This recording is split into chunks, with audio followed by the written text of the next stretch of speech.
Hello, I'm Emma Louise Coffey and welcome to the Dairy Edge, the Teagasc Dairy podcast. We're bringing you the latest information, insights and opinion to improve dairy farm performance. On this week's episode, we're focusing on Sire selection for the upcoming breeding season. Plus, we will hear about the National Open Day at Ballyhaise Agricultural College. Dairy Specialist George Ramsbottom gives us some great advice on bull selection for your herd. And I first asked him about the changes to the Sire advice application on Herd Plus. So the big change on it is that they've introduced a female selector. That allows us to select the cows that we want to cull from the farm or not breed to dairy. And it also allows us to identify cows that we want to use for crossbreeding and a few issues like that in the first part of it. So when we consider Sire selection, we look at the active bull list and we have an EBI value for each bull. And then we also look into the sub-indices, so milk, fertility, calving, etc. Can you give us a value or a target for our individual bull in terms of overall EBI and then the important sub-indices? So when we look at this new Sire advice application that's on the Herd Plus site, we can select then for minimum thresholds that we'd like to see in our team of bulls. And this then allows us to reduce the number of bulls accordingly.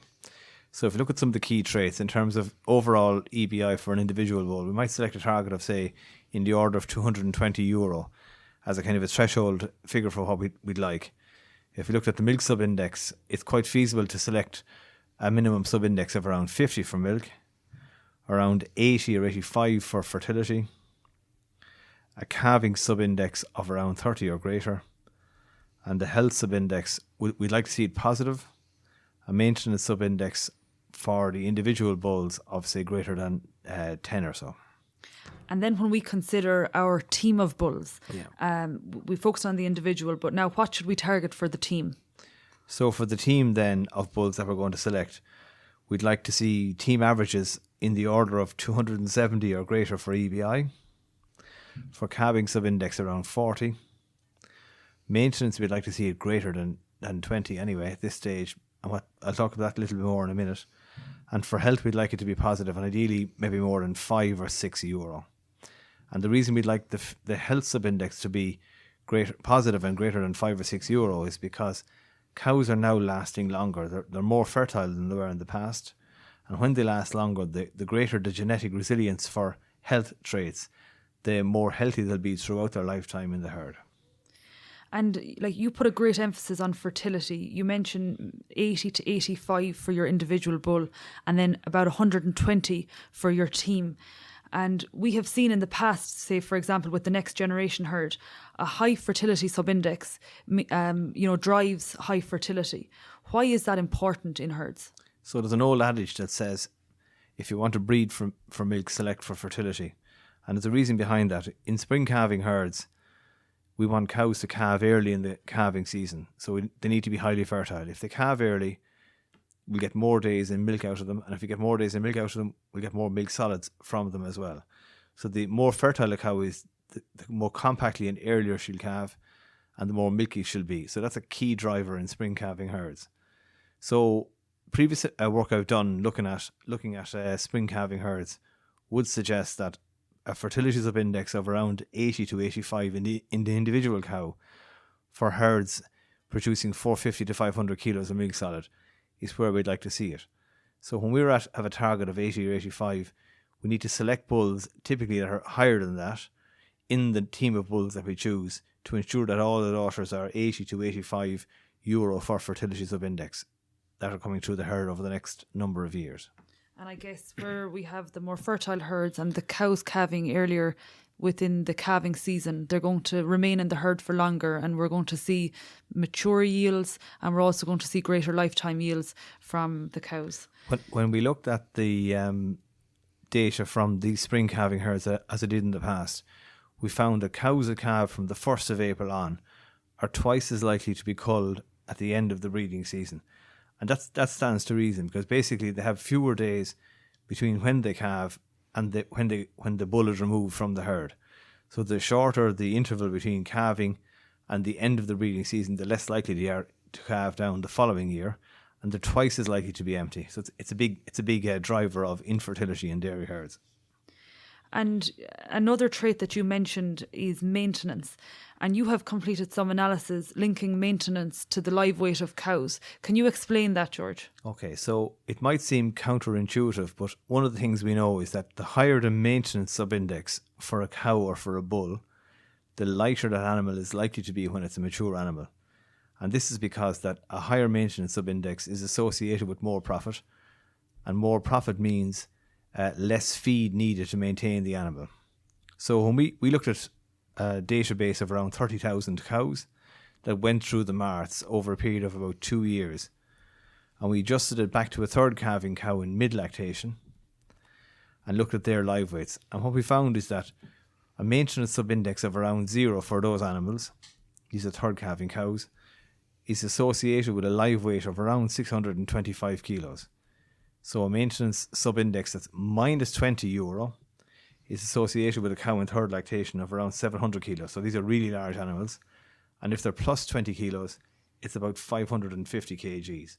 So the higher the maintenance subindex, the smaller the animal would be. And I suppose longer term, we want to breed kind of more compact cows suited for grass-based milk production. So I would say somewhere between 15 and 20 for the cows is probably where you want to be.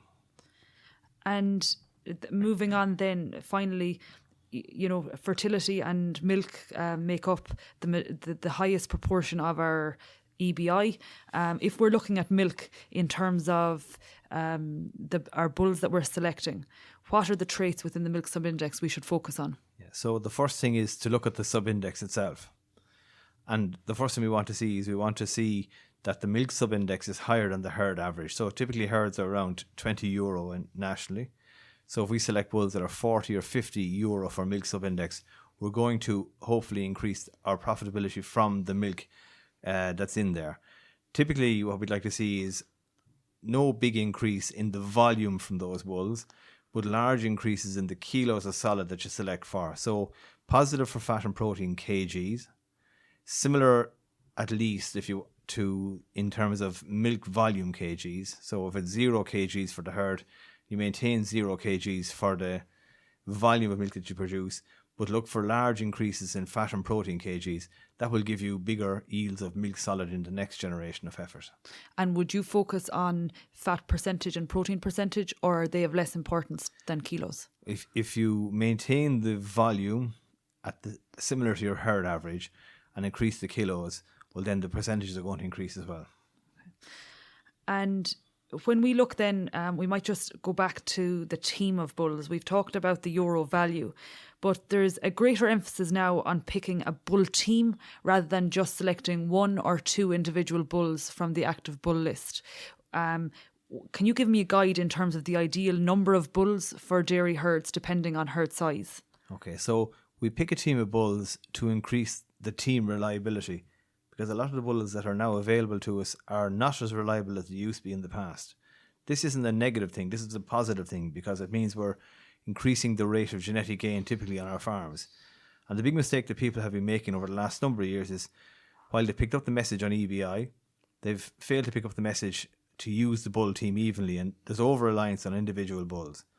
So our recommendations for smaller herds of between 50 and 100 cows and heifers is to use a team average of around 7 bulls evenly across the herd. For herds of around 100 to 150 cows, that increases to 8 bulls across the herd. For herds of 150 to 200 cows and heifers, that's 10. And for large herds of 350 to 400 cows, we're talking about increasing the number of bulls to around 14. And can you just delve a little bit more into the reliability, just to explain what you're talking about there? Okay, so if we toss a coin twice, there's a 25% chance that we'll have 2 heads, and there's also a 25% chance that we'll have 2 tails.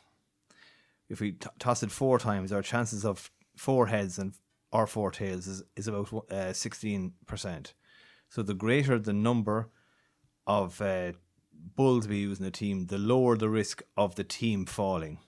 And that's what you're doing when you use a large number of bulls. You're spreading the risk and reducing your chances of the team going down. So that's why we recommend those teams of somewhere between 7 and 10 bulls for herds of cows of between 50 and 200 cows. And if we can just consider the heifer for a minute, George, what are the most important things we should look for when we're selecting sires for our maiden heifers? Okay, so I said all along that EBI is the main driver in the bull selection for a herd of cows. Now, when it comes to heifers, it's slightly different.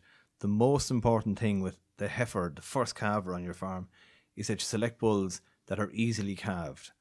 So we have a recommendation there to use bulls that are highly reliable, and in general they're going to be of lower direct calving difficulty. This is the most important trait for when you're selecting for heifer. So we'll compromise on EBI to ensure that the heifer calves easily. So our target would be in the order of 1.8% or less calving difficulty, with a reliability of that of around 90%. But Teagasc advisors have a list of bulls that is really suitable for calving maiden heifers, and if some of them will go over the 90%, but they're based on recommendations from the AI stations who are telling us that these bulls are easily calved. So if in doubt, just talk to your Teagasc advisor or your breeding company advisor for suitable bulls for your maiden heifers. And finally, George, higher EBI has been linked to more profit on farms, and you have done some analysis on this. Can you explain how you got this result?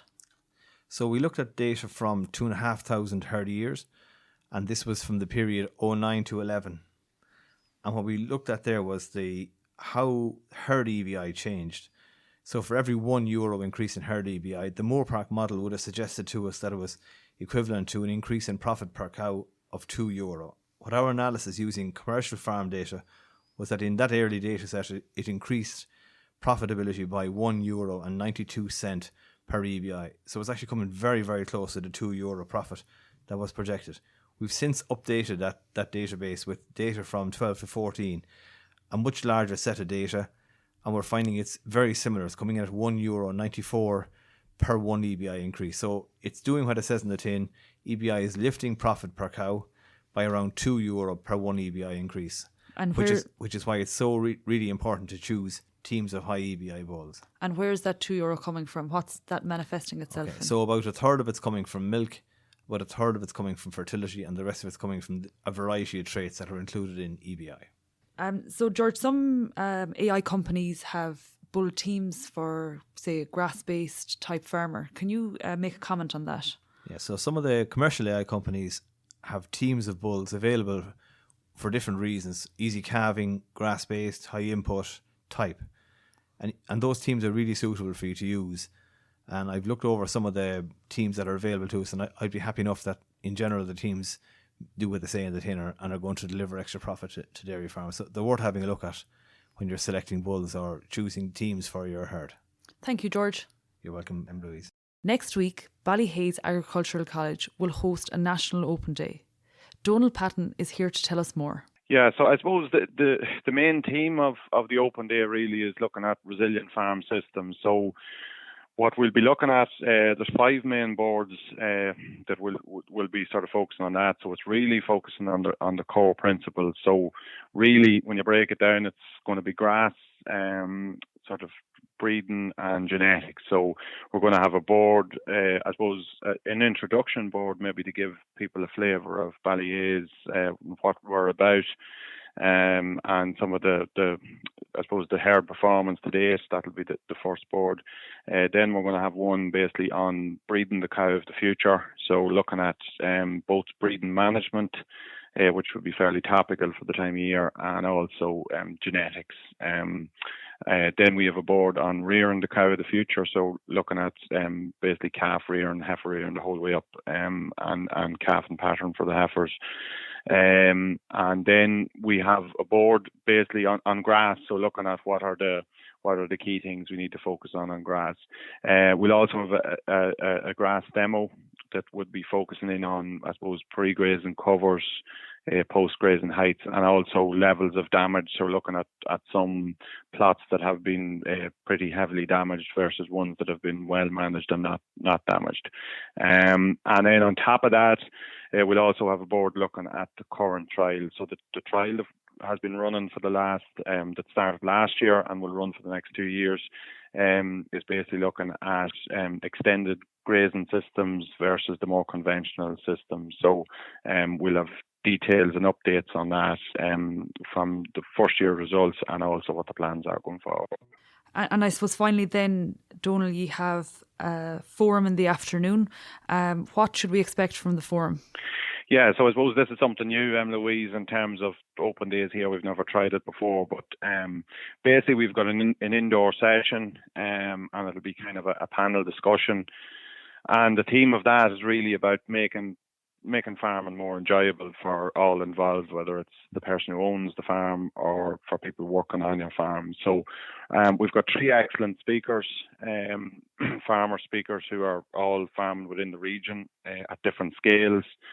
And I suppose really what the forum is about is looking at their experiences, about the things that they've done to reduce workload during that very busy period in spring, and things that they feel has made their farm a more enjoyable place to work. So that it should be good. It should be good, and we should get plenty of questions hopefully from people.